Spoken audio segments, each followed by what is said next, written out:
ఓం శ్రీ గురుభ్యో నమః. కుజగ్రహ మార్పు అంటే ఒక రాశి నుంచి మరో రాశికి కుజుడు 45 రోజుల పాటు సంచరిస్తూ ఉంటాడు. సహజంగా ఇవన్నీ కూడా గోచారరీత్యా చెప్పబడే ఫలితాలు అంటారు. ఇక్కడ కుజగ్రహ మార్పు అనేది ఏ విధంగా ఉండబోతుంది ద్వాదశ రాశుల్లో తెలుసుకునే ముందు కుజుడు ఏ రోజున మారుతున్నాడో మనం తెలుసుకోవాలి. ముఖ్యంగా కుజగ్రహం వచ్చేటప్పుడు సెప్టెంబర్ 13వ తారీఖున రాత్రి 9:23 కన్యారాశి నుంచి తులారాశిలోకి సంచారం చేస్తారు. అంటే ఎప్పటివరకు అక్టోబర్ 27వ తారీఖున మధ్యాహ్నం 3:42 వరకు కూడా కుజుడు శుక్రక్షేత్రమైన తులారాశిలో సంచారం చేయడం జరుగుతుంది. అంటే సుమారుగా రమారమి 45 రోజుల పాటు ఉంటాడు. అంగారగ్రహం యొక్క కారకత్వాలు మనం తెలుసుకోవాలిగా ముందు. ఇవన్నీ కూడా గోచారరీత్యా చెప్పబడే ఫలితాలు. This is the transit system అంటారు. అంగారకుడు వల్ల ఎలాంటి ఫలితాలు ఎలాంటి కారకత్వాలను మనం తెలుసుకోవాలంటే ముఖ్యంగా సత్వ భూ ప్రాకార రోగ ప్రణవ సాహస శస్త్ర అగ్ని సందర్శోత్పాటన భాతృకుజ అంటారు. అంటే ఏదైతే మనం కుజగ్రహం యొక్క కారకత్వాలు తెలుసుకుంటే కుజుడు ఎలాంటి ఫలితాన్ని ఇస్తుందో మనం శాస్త్రం ద్వారా తెలుసుకున్నట్టు ఉంటుంది. అంటే భూ సంబంధమైన వ్యవహారాలు, అలానే కోర్టు, రియల్ ఎస్టేటు, అన్నదమ్ముల మధ్యలో సమస్యలు, కోర్టు, రక్షణ శాఖ, న్యాయవాదులు, జడ్జీలు, అలానే శారీరక సంబంధాలు, కెమికల్ కంపెనీసు, అలానే మార్కెటింగు, భూమి, ఇండ్ల నిర్మాణము, న్యాయ వ్యవస్థ, రక్షణ భటులు, అలానే మేస్త్రీ పనులు, యంత్ర సామర్థ్యము, యంత్ర సంబంధమైన విషయాల్లో కానీ మెకానికలు, రోగాలు, శస్త్రచికిత్సలు, అగ్ని భయాలు, ఇవన్నీ కూడా తెలిపేది ఏంటంటే అంగారగ్రహం. సాధారణంగా చాలామంది కూడా అంగారగ్రహం గురించి అన్నదమ్ముల మధ్యలో కానీ కోర్టు సమస్యలు కానీ వచ్చే అవకాశాలు అనేవి ఎక్కువగా ఉంటాయి. అలానే ప్రమాదాలు, యాక్సిడెంట్లు, అలానే ఆరోగ్యపరంగా ఉండే ఇబ్బందులు, దీర్ఘకాలిక వ్యాధులు అన్నీ కూడా రిప్రజెంటివ్ చేసే ప్లానెట్ ఏంటంటే అంగారక గ్రహం. అంటే సత్వ భూ ప్రాకార అంటారు. అంటే భూమి విషయాల్లో కానీ రోగ ప్రణవ సాహస అంటారు. అంటే రోగాల విషయంలో కానీ సాహసాలు చేయటంలో కానీ శస్త్ర అగ్ని భయాలు అంటారు. అంటే శస్త్రచికిత్సలు కానీ అగ్ని సంబంధించిన భయాలు కానీ అలా సందర్శన ఉత్పాటన అంటే ఏదైనా సరే మన ఉత్పాతాలు అంటే భయాలు కానీ ప్రమాదాలు కానీ జరగటం ఒకటి. అలానే భాతృ కుజహ అంటారు. అంటే భాతృక కుజహ అంటే ఏంటంటే అన్నదమ్ముల మధ్యలో గొడవలు కానీ కోర్టు సమస్యలు కానీ ఇవన్నీ కూడా రాకుండా ఉండటానికి రావటానికి కూడా మంచి స్థానంలో ఉంటేనేమో రాదు, చెడ్డ స్థానంలో కుజుడు అశుభ స్థానంలో ఉంటే కుజుడి యొక్క దోషం అనేది బాగా ఏర్పడుతుంది అని అర్థం. అలానే ఇవన్నీ కూడా జన్మజాతకాన్ని బట్టి అనుసరించేవి కావు. జన్మజాతకం వేరు, గోచారం వేరు. గోచారం ఎప్పుడు కూడా 20% అనేది ఉంటుంది. అలానే బర్త్ చార్ట్ అనేది 80% ఉంటుంది. ఎందుకు గోచారం గురువుగారు చూస్తున్నారంటే ఎంతో కొంత మన అదృష్టం అనేది కొంత ఆవగించంతన్నా ఉండాలి కదా అనే విషయంలో గోచారం కూడా ఒక్కొక్కప్పుడు సపోర్ట్ చేస్తుంది. కాబట్టి ప్రతి వాళ్ళు కూడా గోచారరీత్యా ఫలితాలని చెప్పే అవకాశం ఇది ఒకటి ఉంటుంది. కాబట్టి కుజుడు తమ రాశి నుంచి 3, 6, 11 స్థానాల్లో సుఫలితాన్ని ఇచ్చే అవకాశం అనేది ఒకటి ఉంటుంది. కాబట్టి కుజుడు యొక్క ప్రభావం అనేది ద్వాదశ రాశుల మీద ఏ విధంగా ఉందో ఒక్కసారి మనం పరిశీలన చేద్దాం. ద్వాదశ రాశుల్లో 11వ రాశి అయిన కుంభరాశి. కుంభరాశి వాళ్ళకి అంగారగ్రహ కుజుడు యొక్క మార్పు ఏ విధంగా ఉందో తెలుసుకుందాం. ఇక్కడ తృతీయ స్థానాధిపతి అయ్యాడు అంగారకుడు. అలానే దశమాధిపతి అయిన కుజుడు వీరికి ముఖ్యంగా భాగ్యస్థానంలో ఉన్నాడు, శుక్రక్షేత్రంలో ఉన్నాడు. కుజుడు శుక్రులు సములవుతారు.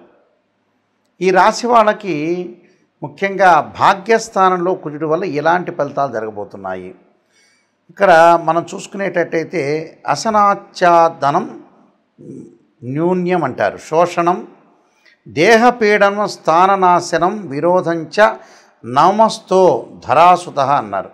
అంటే నవమస్థానంలో కుజుడి యొక్క ఫలితం ఏ విధంగా ఉండబోతుంది అంటే అన్న వస్త్రాదులకు ఇబ్బందులు కలగటం ఒకటి, దేహ ఆరోగ్యం తగ్గటం. అంటే అశానాచ్ఛదాన్ న్యూన్యం అంటారు, శోషణం, దేహపీడనం అంటారు. అంటే శరీరం ఏది ఏంటంటే కుంచుకుపోతుంది అని అర్థం. శరీరపరంగా కొంత జాగ్రత్త ఉండాలి, ఆరోగ్యపరంగా ఇబ్బందులు జరగకుండా. అంటే ఆరోగ్యాన్ని ఇబ్బందులు కలగకుండా చూసుకోవాలి. స్థాన నాశనం అంటారు, అంటే స్థానం మార్పు జరుగుతుందని అర్థం. అంటే ఆరోగ్యపరంగా ఇబ్బందులు మినహా మిగతా అంతా బాగుంటుంది. ఆర్థిక స్థితిగతులు బాగుంటాయి. భార్యాభర్తల మధ్యలో చిన్న చిన్న విరోధ భావాలు కలిగిన అనుకూలంగా ఉంటుంది. ఆర్థిక పరంగా సమస్యలు తగ్గే అవకాశాలు ఖచ్చితంగా ఉంటాయి. అలానే ఎంత సొమ్ము వచ్చినా కూడా కొంత దాచిపెట్టుకునే అవకాశం అనేది ఖచ్చితంగా చూసుకోవాలి. పాత బాకీలు కొన్ని ఇబ్బందులు కలిగే అవకాశాలు ఎక్కువ ఉంటాయి. అలానే పాత బాకీలు కూడా వీళ్ళు తీర్చే అవకాశాలు అనేవి ఎక్కువగా ఉంటాయి. కాబట్టి ఎలాంటి ఇబ్బందులు లేకుండా తండ్రి యొక్క ఆరోగ్యం పట్ల శ్రద్ధ పెట్టాలని శాస్త్రం చెప్పబడింది. అంటే మనం ఏదైతే స్థానంలో ఉంటామో ఎలాంటి విరోధ భావాలు కలగకుండా వృత్తి ఉద్యోగ వ్యాపార రంగాల్లో కొంత అనుకూలంగా ఉన్న డబ్బులు ఖర్చు అయ్యే సూచనలు ఒకటి. ఆరోగ్యం డబ్బులు ఎందుకు ఖర్చు అవుతాయి, ఆరోగ్యపరంగా ఇబ్బందులు కలిగి డబ్బులు ఖర్చు అయ్యే సూచనలు ఉంటాయి కాబట్టి కొద్దిగా జాగ్రత్తగా ఉండాలి. దేహపీడం స్థాన నాశనం విరోధంచ నవమస్తో అంటారు. నవమస్తో ధరా సుత అంటారు. అంటే ఎలాంటి ఇబ్బందులు కలగకుండా చూసుకోవాలి, ఎలాంటి ప్రాబ్లమ్స్ రాకుండా చూసుకొని ముందుకు వెళితే మనకు అనుకూలంగా ఉండే అవకాశాలు ఎక్కువ ఉంటాయని శాస్త్రం చెప్పబడింది. అంటే ఎలాంటి అన్నదమ్ముల మధ్యలో ఇబ్బందులు కలగకుండా దేహ ఆరోగ్యం అంటే అన్నదమ్ముల మధ్యలో పిత్రార్జితం విషయంలో కోర్టు సమస్యలు రాకుండా చూసుకోవాలి. ఆరోగ్యం అనేది ఇబ్బందులు కలగకుండా చూసుకోవాలి. తండ్రి ఆరోగ్యం పట్ల శ్రద్ధ పెట్టాలి. ఎందుకు గురువుగారు ఇలా చెబుతున్నారు నెగిటివిటీ అంటే నిజాన్ని చెప్తే మీరు జాగ్రత్త పడతారు. నేను అబద్ధం చెప్పాను అనుకోండి, బ్రహ్మాండంగా ఉంది మీరు అద్భుతంగా ఉండని చెబితే వేస్ట్ నేను చెప్పడం రాసి ఫలితం. కాబట్టి ఖచ్చితంగా ఆరోగ్యపరంగా ఇబ్బందులు కలిగే సూచనలు రాకుండా చూసుకోండి. నేను ఏదైతే చెబుతున్నానో దాన్ని స్టాప్ చేస్తున్నాను. స్టాప్ చేయటం వల్ల ఏంటంటే మిమ్మల్ని సేవ్ చేసిన వాడిని అవుతా. నిజాన్ని చెప్పడం అనేది చాలా ఇంపార్టెంట్ ఇక్కడ. ఇప్పుడు నిజం అనేది చాలా ఇంపార్టెంట్, నిప్పు లాంటిది. కొద్దిగా మీరు జాగ్రత్త పడ్డారనుకోండి, భార్య బిడ్డలతో విరోధ భావాలు అనేవి ఉన్నాయి. ఎందుకని విరోధ భావాలు శాస్త్రంలో చెప్పారు కంటే విరోధ భావాలు కలగకుండా భార్య యొక్క అభిప్రాయాన్ని గౌరవించండి. భార్య ఏదైతే ఆడవాళ్ళు ఉన్నారో భర్త యొక్క అభిప్రాయాన్ని కూడా గౌరవించండి. విరోధ భావాలు కలగకుండా చూసుకోండి. ఏదో ఒక మాట భర్త అన్నాడు, ఒక మాట భార్యను సర్దుబాటుతనం చేసుకోండి. ఆరోగ్యపరంగా చిన్న ఇబ్బంది ఉన్నా కూడా భగవంతుని యొక్క ఆరాధన చేయండి, డాక్టర్ని కన్సల్ట్ కాండి. ఇందువల్ల ఏమవుతుంది, మిమ్మల్ని నేను సేవ్ చేసిన వాళ్ళు అవుతా. తండ్రి యొక్క ఆరోగ్యం, దేహాన్ని ఇచ్చాడు కాబట్టి తండ్రి చాలా ఇంపార్టెంట్ కాబట్టి ఆయన యొక్క ఆరోగ్యాన్ని కూడా చూడండి. మీరు కేవలం భగవంతుడే కాదు, తల్లిదండ్రులనే. అందువల్లే మాతృదేవో భవ అన్నారు, పితృదేవో భవ అన్నారు.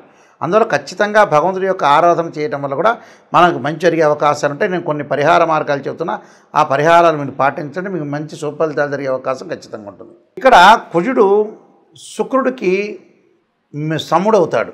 శుక్రుడు కూడా కుజుడికి సమత్వం అనేది ఒకటి ఉంది.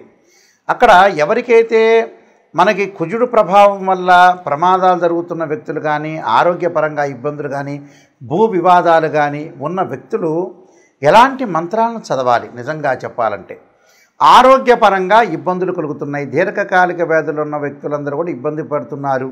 వాళ్ళకు ఆరోగ్యపరంగా ఇబ్బందులు కలుగుతున్న వ్యక్తులు ఎలాంటి మంత్రాన్ని చదవాలంటే, శరీరే జర్జరీభూతే వ్యాధిగ్రస్తే కళేబరి ఔషధం జాహ్నవీతోయం వైద్యో నారాయణ హరి అనే మంత్రాన్ని చక్కగా చదువుకోండి.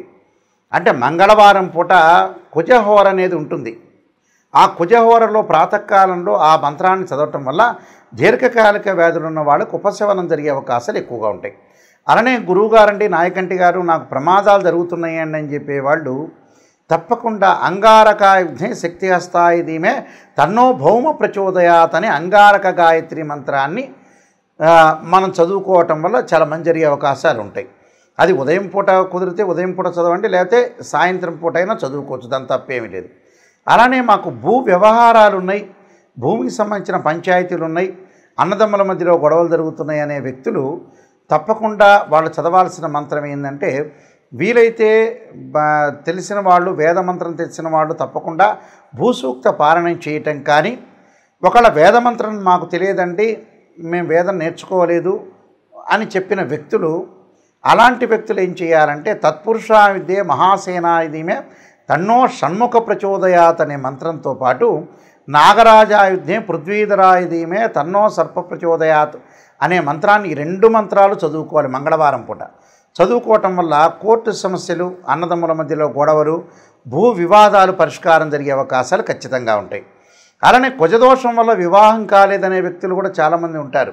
జన్మజాతకంలో 2, 4, 7, 8, 12 స్థానంలో కుజుడు ఉంటే కుజదోషం అని, 13 నక్షత్రాల కుజదోషం వర్తించదు. ఆ వర్తించని వాళ్ళు చదవక్కర్లేదు, వర్తించే వాళ్ళు ఉంటారు. కొన్ని రాసుల వాళ్ళకి కుజదోషం ఉంటుంది, కొన్ని రాసుల వాళ్ళకి కుజదోషం ఉండదు, కొన్ని లగ్నాల వాళ్ళ కుజదోషం ఎగ్జంప్షన్ ఉంటుంది, కొన్ని లగ్నాల వాళ్ళ ఎగ్జంప్షన్ ఉండదు. అలాంటి వ్యక్తులు ఏమి చదవాలి అనంటే అంగారకుడి యొక్క ఆరాధన చెయ్యాలి.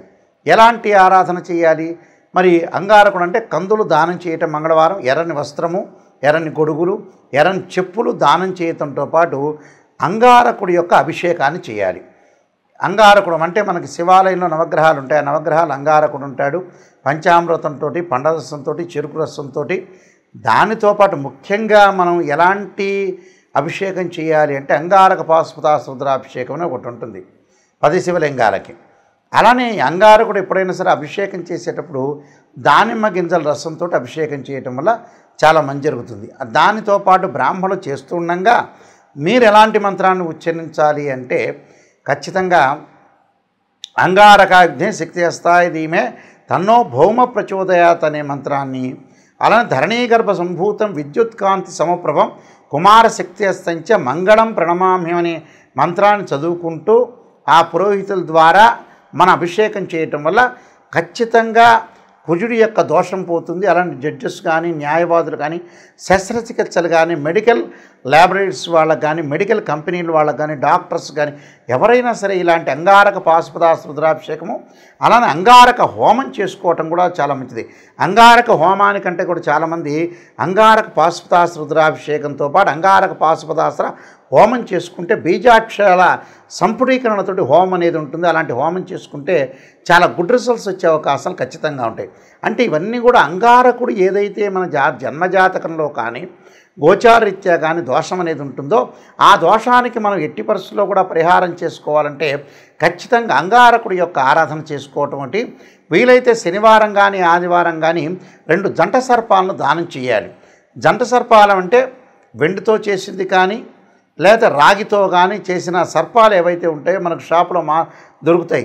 అలాంటి జంట సర్పాలని బ్రాహ్మణోత్తముల చేత పూజ చేసి ఒక బ్రాహ్మణ్ణి పిలిచి ఆయనకి వస్త్రదానము, గుడదానము, అలానే కందులు, దాంతోపాటు 2 జంట సర్పాలని, అలానే నెయ్యిని, ఆజ్యాన్ని దానం చేయటం వల్ల మనకి మంచి జరిగే అవకాశాలు ఎక్కువ ఉంటాయి. జీవితంలో కుజదోషం పోవడానికి మార్గం ఏమిటి అంటే ఇలాంటి వివాదాలు ఉన్న ఇళ్ళు కొనుగోలు చేయలేకపోతారు, ఇళ్ళు దగ్గరికి వచ్చేటట్టు వచ్చి లోన్లు రాలేకపోతుంటాయి, ఆ ఇంటి మీద ప్రమాదాలు, పొలాల యొక్క గొడవలు, పక్కింటి వాళ్ళతో ఎదుటి వాళ్ళతో గొడవలు, కాంపౌండ్ వాళ్ళ నుంచి గొడవలు, రియల్ ఎస్టేట్ రంగం సరిగా సాగని వాళ్ళు, కెమికల్ కంపెనీలు నడవని వాళ్ళు, ఇలాంటి వ్యక్తులను అగ్ని వల్ల భయం కలిగే వాళ్ళు, ఇలాంటివన్నీ శస్త్రచికిత్సలు చేసుకోలేని వాళ్ళు, ఆపరేషన్ నేను చేసుకోలేకపోతున్నాను భయం కలిగే వ్యక్తులు కూడా చాలామంది ఉంటారు.